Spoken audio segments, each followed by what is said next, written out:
Salut à tous, merci de nous suivre sur notre chaîne YouTube, très heureux de vous voir nombreux. Aujourd'hui, on va aller du côté de Forcalquier, voir la famille Esmiol, Rémi et Frédéric. C'est des saladiers. Aujourd'hui, on va parler maraîchage, machinisme, de la machine de compétition. Allez, suivez-moi. Alors, Rémi Esmiol, l'artiste de la construction de l'exploitation. Mon père avait un élevage laitier.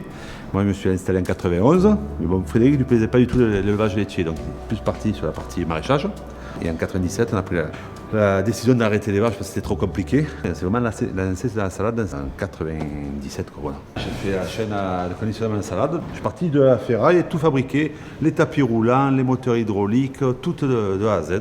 J'ai mis 6 mois pour la faire. Bon, j'ai un peu perfectionné les dernières pour mes confinements, je m'ennuyais. J'ai rajouté un peu des tapis un peu plus récents, voilà, j'ai un peu amélioré. Toutes les variétés de salade passent au même endroit. Là, il n'y a que les frises escaroles. Là, ici, la salade, on la ramasse, elle est brute, dans des paniers. Que la bataille, tout ça, c'est ramassé dans des caisses. Ouais. C'est tout rangé, et là, on passe dans l'hydrocooling, lavé, et on normalise. Hydrocooling, oui. Fais-nous voir ça. Ah, on va voir ça. Donc là, on a la chaîne de conditionnement de salade tendre, ce qu'on appelle, avec un bullage au fond. On a une caisse, elle passe dessous, il y a un bullage qui fait sortir la terre. Tout ça, doit arriver ici, et là on normalise dans les papiers, on normalise tout, et après on fait des palettes, on met les étiquettes, ça part. Voilà. Bon, tu vas nous montrer ta bineuse de la NASA, et après on ira voir Monsieur le Président. Là, ils ont des herbages chimiques, et l'été, les désherbages ne marchent presque pas par rapport à la chaleur.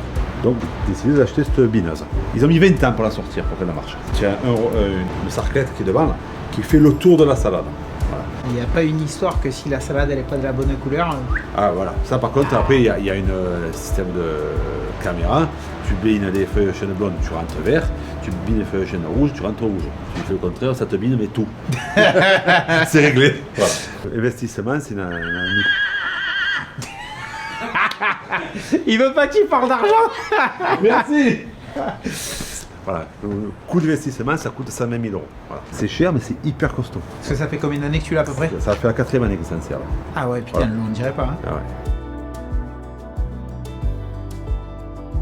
Et du coup, vous arrivez à faire de la salade pendant combien de temps? 6 mois. 6 mois. 6 mois.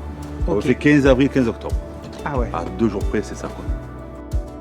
Frédéric, qui est le président de la Chambre, explique-nous comment toi tu vois l'agriculture d'aujourd'hui. Président de la Chambre d'agriculture, je le suis parce que je suis avant tout agriculteur. Aujourd'hui, au niveau de l'agriculture, on est en train d'évoluer de façon exponentielle. La recherche a compris qu'il y avait des enjeux importants, alors financiers aussi, hein. Ils ne sont pas philanthropes, hein. Mais bon, aujourd'hui, est capable de proposer une gamme de palettes, comme je dis, des engrais naturels. Les terres nues n'existent pratiquement plus. Il y a 5-6 ans en arrière, il y avait encore des superficies importantes de champs labourés. Aujourd'hui, les terres sont couvertes végétal, même en hiver. C'est nouveau. Toutes les années, on perd des molécules chimiques qui nous permettent de faire des produits phytosanitaires de façon considérable. Et ça, de ce côté-là, on est les champions du monde aujourd'hui. Et donc, bientôt, on a des impasses techniques. Et c'est pour ça que notre métier est intéressant, c'est qu'on est toujours en train de se remettre en cause. On est toujours en train de voir aussi ce que notre voisin fait mieux que nous. Et c'est ces échanges qui font qu'on va garder cette vitalité que je trouve qui est super intéressante. Aujourd'hui, cette sécurité de manœuvre, si on passe en bio, c'est bien, mais le jour où on n'a plus la solution, on est obligé de ressortir la charrue.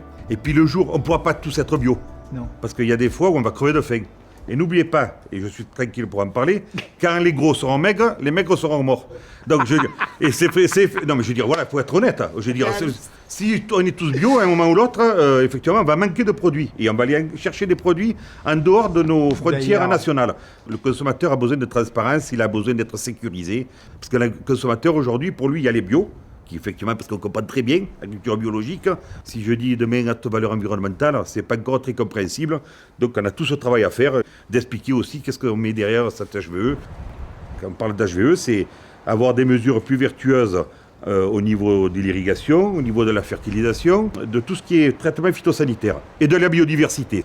On a besoin aujourd'hui d'expliquer que l'agriculture française est la plus noble et la plus saine possible. Voilà, je cherche le terme, c'est la plus saine possible. Notre premier souci au quotidien, c'est de travailler de façon plus vertueuse.